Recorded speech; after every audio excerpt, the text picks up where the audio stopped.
पुण्यात्माओं, परमात्मा स्वयं ही इस काल के लोक में आते हैं, अपने बच्चों को तत्व ज्ञान से परिचित कराते हैं। दास के अंदर उसी पूर्ण परमात्मा कबीर साहिब जी की शक्ति काम कर रही है। आप सभी पुण्यात्माओं को काल के जाल से निकालने के लिए परमात्मा इस पृथ्वी लोक में फाल्गुन शुक्ल पक्ष एकम विक्रमी संवत 2053 9 मार्च 1997 रविवार के दिन आए और सार नाम व सार शब्द खुल कर देने का आदेश दिया, जिससे आप सभी का मोक्ष हो सके। इसके बाद इस आध्यात्मिक ज्ञान के प्रचार प्रसार में बहुत तेजी आई और आज आप सभी पुण्यात्माओं को अपने निज घर की और परमात्मा की पहचान हो पाई। 600 साल पहले परमात्मा को ना पहचान कर हम काल के जाल में धोखे से रह गए थे। अब की बार दास को आम संत समझकर धोखा मत खा जाना। यदि आप इस परमात्मा के तत्व ज्ञान से पूर्णतः परिचित हो चुके हो तो दास के इस इशारे को समझकर अपना उद्धार करवा लेना और अपने अन्य भाइयों बहनों को भी कबीर परमात्मा का ये सच्चा मार्ग समझाना। दास को कबीर परमात्मा का मिलना आप सभी के जीवन के कल्याण का कारण बन रहा है। आपको अब उस दिन की घटना के बारे में बताता हूँ। ये सत्य घटना उस दिव्य प्रसंग की है जो आज तक केवल एक रहस्य था। वो रहस्य सालों पश्चात अब आपके सामने प्रस्तुत होने जा रहा है। संत रामपाल जी महाराज जी के जीवन का वो महत्वपूर्ण दिन जिसके विषय में उन्होंने आज तक भक्त समाज के समक्ष केवल सांकेतिक और आंशिक वर्णन किया था, अब उनकी आज्ञा से वो दिव्य प्रसंग विस्तार से प्रस्तुत हो रहा है। ये प्रसंग उस दिन का है जिस दिन संत रामपाल जी महाराज जी को कबीर परमेश्वर जी स्वयं इस धरातल पर आकर मिले थे। हे गुरुदेव राम देवानंद जी महाराज, ना जाने आपने इस दास में क्या देखा कि आपने इस दास को इतनी बड़ी जिम्मेदारी दे दी। अपने बाद मुझे गुरु पद पर बैठा दिया। ये दास अपनी आखिरी सांस तक आपके द्वारा दिया गया जगत कल्याण के मार्ग और मोक्ष के कार्यों को पूरा करने के लिए समर्पित रहेगा। परमात्मा का सत्य ज्ञान और सच्चा मंत्र हर घर तक पहुंचा के छोड़ूंगा, फिर चाहे कुछ भी बीते मेरे साथ। ये दास आजीवन परमात्मा के मार्ग में कार्यरत रहेगा। ये फाल्गुन शुक्ल पक्ष एकम विक्रमी संवत 2053 9 मार्च 1997 रविवार की बात है। संत रामपाल जी महाराज हरियाणा के झज्जर जिले के एक झाड़ली कस्बे में गरीबदास जी महाराज जी की वाणी का पाठ करने गए थे। वहाँ किसी कारणवश पाठ रद्द होने की वजह से वे वापस आ रहे थे। वहाँ से लौटते समय संत रामपाल जी महाराज कबीर परमात्मा की याद में मग्न अपने दुपहिए वाहन पर सवार वापस लौट रहे थे। संत रामपाल जी महाराज स्कूटर को रास्ते में एक चाय की दुकान के पास रोक देते हैं। राम राम महाराज जी। राम राम भगत जी। महाराज जी चाय समोसा लगा दूं? हाँ भगत जी लगा दीजिए।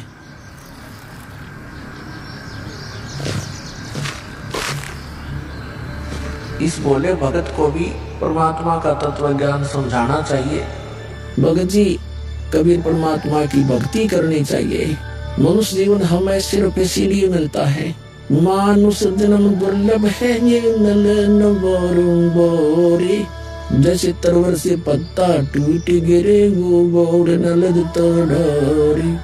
भगत जी, इस काल लोक का कोई भरोसा नहीं है, न जाने कब किस पर क्या बिजली गिर जाए। इसलिए कहता हूँ आपको कि कबीर परमात्मा से जुड़ जाओ, नाम दीक्षा लेकर अपना कल्याण करवा लो। वो कबीर परमात्मा यहाँ भी आपकी और आपके परिवार की रक्षा करेगा और मृत्यु के बाद सीधा मोक्ष को प्राप्त कर जाओगे। ठीक कहते हो महाराज जी।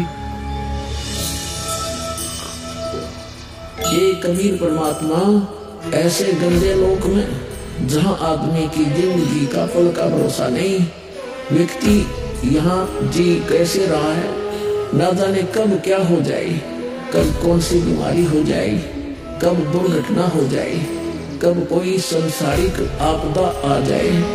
दाता, आपकी भक्ति के बिना यहाँ किसी को ना सुख मिल सकता है और न ही मोक्ष। ये बात ये बोले जीव कब समझेंगे, आखिर ये अज्ञान अंधेरा कब दूर होगा दाता। आप ही दया करेंगे कबीर परमेश्वर। ये बोले जीव तो अपना जीवन आपकी भक्ति के बिना व्यर्थ ही कर रहे हैं।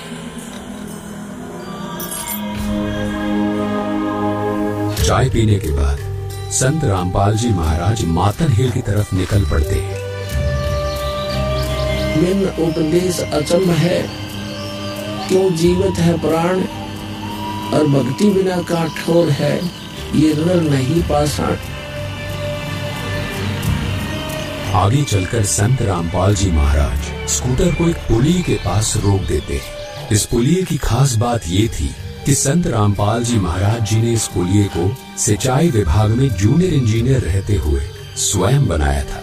क्योंकि ये पूरा क्षेत्र जंगल नुमा था, इसलिए संत रामपाल जी महाराज जी को इस पुलिये पर बैठना बहुत अच्छा लगता था और नौकरी के दौरान वो इस पुलिये पर बैठकर परमात्मा की याद में खो जाया करते थे। हे दयालु कबीर परमात्मा, आप जी हम नीचों के लिए 600 वर्ष पहले एक धानक रूप धारण कर इस गंदे लोक में 120 वर्ष तक रहे। आप जी को गर्म तेल के कढ़ाई में डाला गया, खूनी हाथी से मरवाने की कोशिश की गई, दरिया में डुबोकर मारने की कोशिश की गई। आप जी को बदनाम करने हेतु झूठी चिट्ठी डाली गई।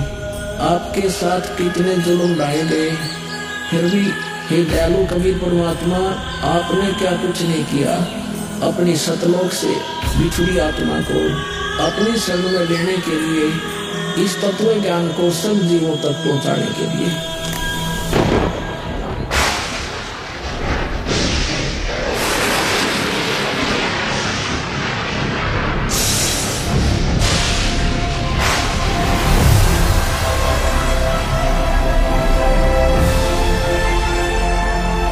साहिब कबीर आजा आत्मा तोए पुकारती, तेरे हाथ में चाबी सतगुरु सतलोक द्वार की।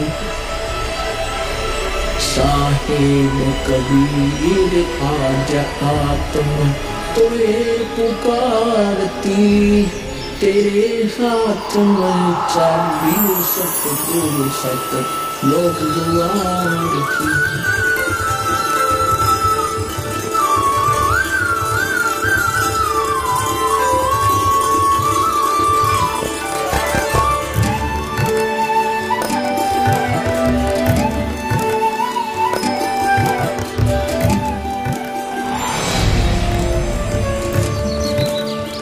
राम राम भगत जी।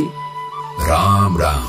आओ भगत जी बैठिए, खड़े क्यों हो?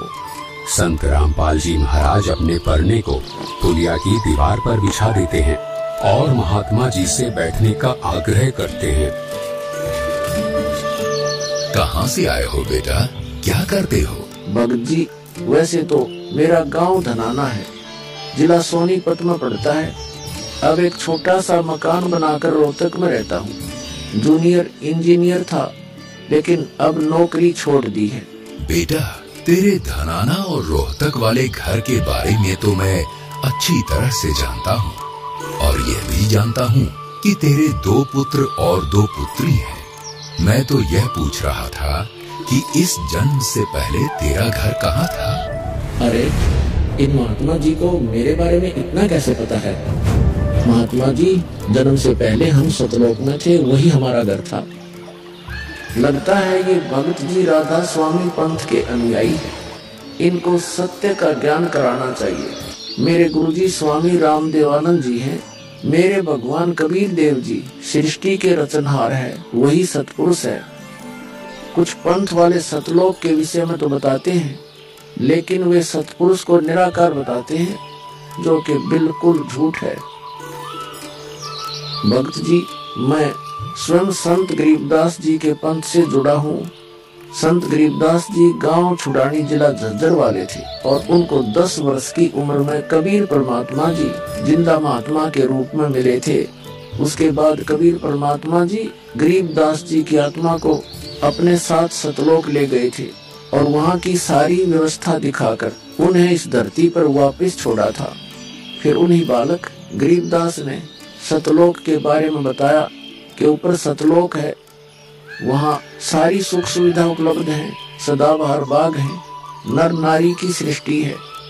वहीं पर एक गुम्मट युक्त महल में कबीर परमात्मा जी सिंहासन पर बैठे हुए हैं और वहीं से कबीर परमात्मा जी इस सृष्टि को चला रहे हैं। हम सब वही रहा करते थे, वही हमने जाना है। जो सतलोक में केवल प्रकाश ही प्रकाश बताते हैं उनका ज्ञान गलत है, वे मोक्ष प्राप्त नहीं कर सकते। भक्त जी उस बालक गरीबदास ने वाणियों के माध्यम से बताया है कि गरीब अनंत कोटि ब्रह्मांड का एक रति नहीं भार, सतगुरु पुरुष कबीर हैं कुल के सिरजनहार। कौन कबीर? हम सुल्तानी नानक तारे दादू को उपदेश दिया, जाति जुलाहा भेद नहीं पाया, काशी माहे कबीर हुआ।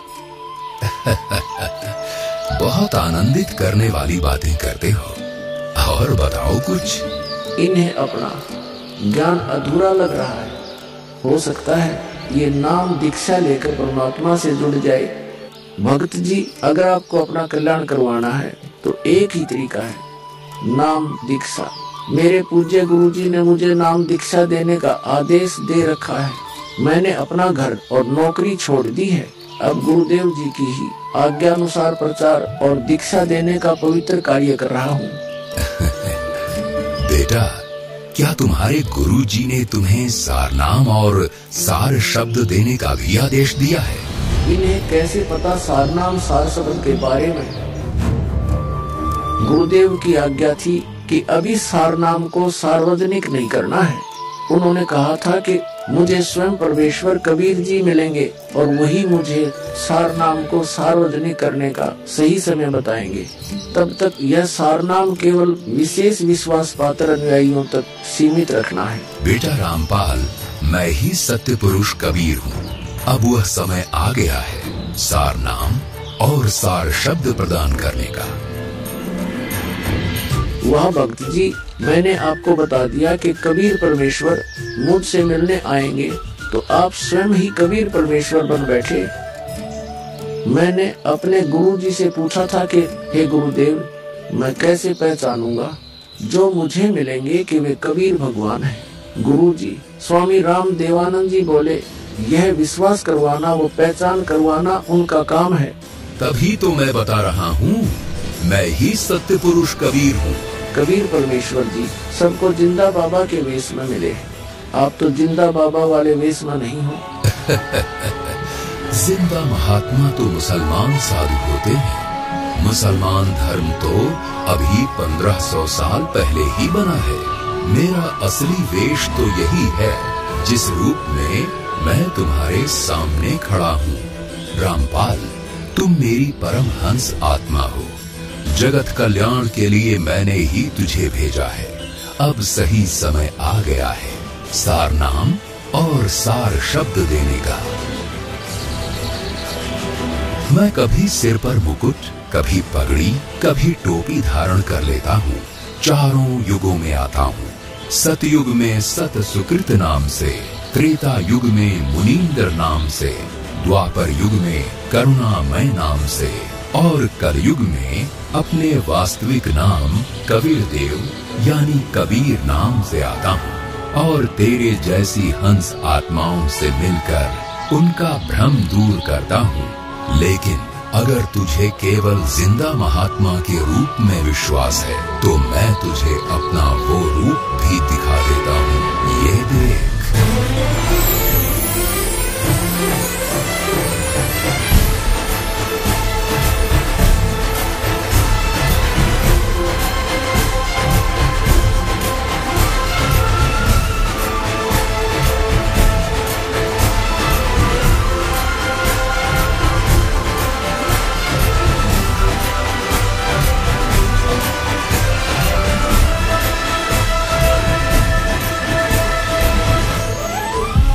परमेश्वर मुझे क्षमा कर दीजिए।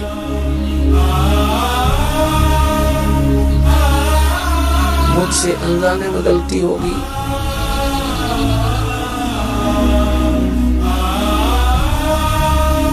आपने मुझे साक्षात दर्शन दिए और मैं आपको पहचान न सका। मुझे क्षमा कर दीजिए परमपिता। बेटा रामपाल, अब वो समय आ गया है जो मैंने धर्मदास को कहा था कि कलयुग बीते 5500 पांचा, तब यह वचन मेरा होगा साचा। यानी जब कलयुग 5505 वर्ष बीत जाएगा, तब मैं खुद इस धरातल पर आऊंगा और अपने बच्चों को तत्व ज्ञान समझाकर इस काल लोक से सतलोक ले जाऊंगा। बेटा रामपाल, तुम मेरी परमहंस आत्मा हो। अब इसके आगे बेटा, मैं ही तेरे रूप में सारी लीला करूंगा और यह तत्व ज्ञान अपने बच्चों को बताऊंगा, उन्हें सतलोक की राह दिखाऊंगा।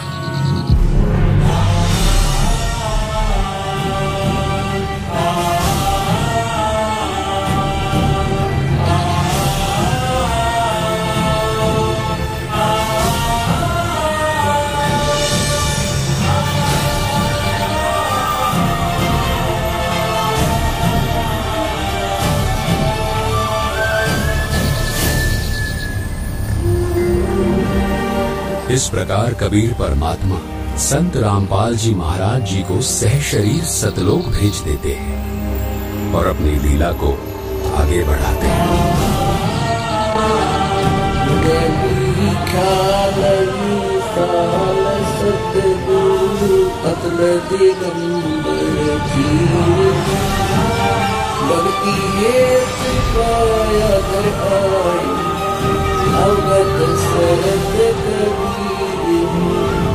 भक्ति है तुम्हारा घर आई, अवगत सहत कबीर। अमर करूं सतलोक पठाऊं, बात गंदी छोड़ कहाऊं।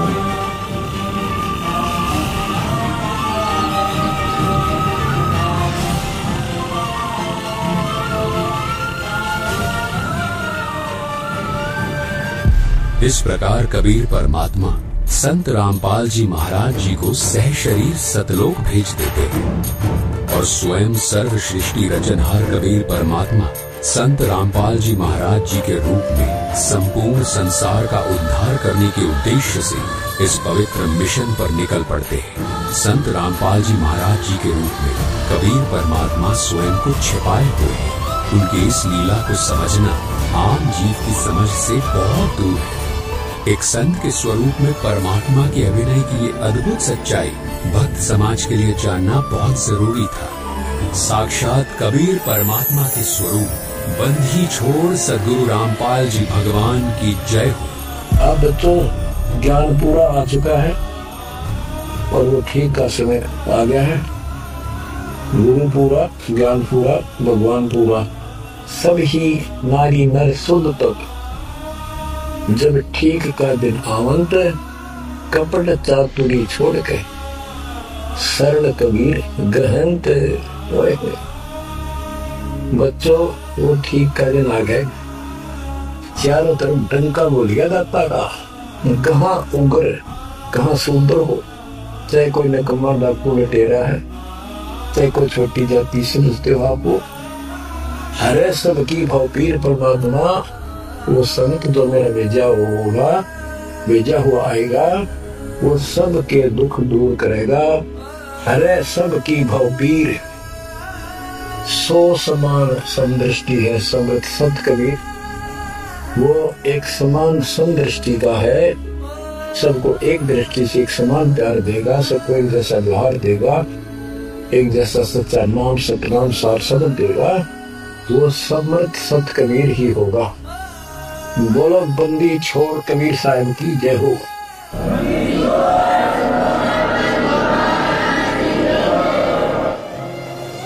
आपके मोक्ष के लिए परमात्मा ने कसर नहीं छोड़ रखी। जो भी संभव व्यवस्था है वो सारी कर दी है। बच्चों, तुम भी दया करियो, रहम करियो स्वयं पिता पे। बच्चों, आने वाली पीढ़ियां आपको भी याद करा करेंगी जब तक चांद सोए रहेंगे। आपका नाम रहेगा कि हमारे कौन माता पिता, कौन दादा परदादा दादी इसे अमृत ज्ञान को हमारे पूर्ण लाए थे। आने वाली पीढ़ियों के उद्धार के लिए तुम जिम्मेवार को कुर्बान हो जाओ। पहचान लो अपने पिता को और पहचान लो अपने गुरुदेव को। परमात्मा आपको मोक्ष दे, आपको सद्बुद्धि देकर रखे, आपको भगवान की याद बनी रहे, शत्रुओं की याद रहे, काल का कष्ट भी याद रहे। यहाँ भी सुखी रहो, शत्रुओं का सदा सुखी हो जाओ। ये दास का आशीर्वाद है। सत साहिब।